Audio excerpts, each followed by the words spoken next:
India ಒಳಗೆ internet shortage ಆಗೋ chance ಐತಿ. ಅದು ಮಿಡಲ್ ಈಸ್ಟ್ ಒಳಗೆ ನಡೆಯೋ ವಾರ್ ಕಾರಣ. ಇರಾನ್ ಅವ್ರಿಗೆ ಗೊತ್ತೈತಿ US ನ ಡಿಫೆನ್ಸ್ ಒಳಗೆ ಸೋಲ್ಸಾಕ ಬರಲ್ಲ ಅಂತ. ಅದಕ್ಕೆ ಅವ್ರು US ನ ಎಕನಾಮಿಕಲಿ ಸೋಲ್ಸಾಕ ಪ್ಲಾನ್ ಮಾಡಂತಾರ. ಆಕ್ಚುಲಿ ಇದು ಒಂದು ಪಾಯಿಂಟ್ ಒಳಗೆ ವರ್ಕ್ ಆಗಂತೈತಿ. ಅವ್ರು ಫಸ್ಟ್ ಆಯಿಲ್ ಪ್ಲಾಂಟ್ ಮೇಲೆ ಅಟ್ಯಾಕ್ ಮಾಡಿದ್ರು, ಅದಾದ್ಮೇಲೆ ವಾಟರ್ ಪ್ಲಾಂಟ್, ಅದು ಆದ್ಮೇಲೆ ಡೇಟಾ ಸೆಂಟರ್ಸ್ ಮೇಲೂ ಅಟ್ಯಾಕ್ ಮಾಡಿದ್ರು. ಈಗ ಅವ್ರು ಇನ್ನೊಂದು ವಿಷಯದ ಮೇಲೆ ಅಟ್ಯಾಕ್ ಮಾಡಕ ಪ್ಲಾನ್ ಮಾಡಂತಾರ.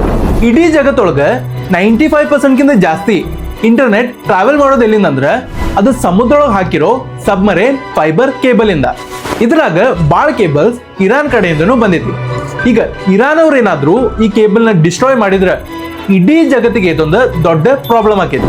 ಇದರಿಂದ ಕೆಲವೊಂದು ಕಂಟ್ರೀಸ್ ಜೊತೆ ಇರೋ ಕಮ್ಯುನಿಕೇಶನ್ ಕಟ್ ಆಗ್ಬೋದು.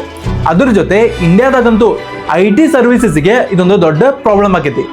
ಅದ್ರ ಜೊತೆ ಕೆಲವೊಂದು ಇಂಟರ್ನ್ಯಾಷನಲ್ ಆಪ್ಸ್ ಆಗಿರ್ಬೋದು, ವೆಬ್ಸೈಟ್ ಆಗಿರ್ಬೋದು, ಇದಕ್ಕೆಲ್ಲದಕ್ಕೂ ಎಫೆಕ್ಟ್ ಆಗ್ಬೋದು, ಇನ್ಕ್ಲೂಡಿಂಗ್ ಇನ್ಸ್ಟಾಗ್ರಾಮ್. ಇದ್ರ ಬಗ್ಗೆ ನಿಮಗೇನು ಅನ್ಸತೈತಿ ಅದನ್ನ ಕಮೆಂಟ್ ಮಾಡ್ರಿ. ಮತ್ತೆ ಈ ಇನ್ಫಾರ್ಮೇಶನ್ ಇಷ್ಟ ಆದ್ರೆ ಈ ಪೇಜ್ನ ಫಾಲೋ ಮಾಡ್ರಿ.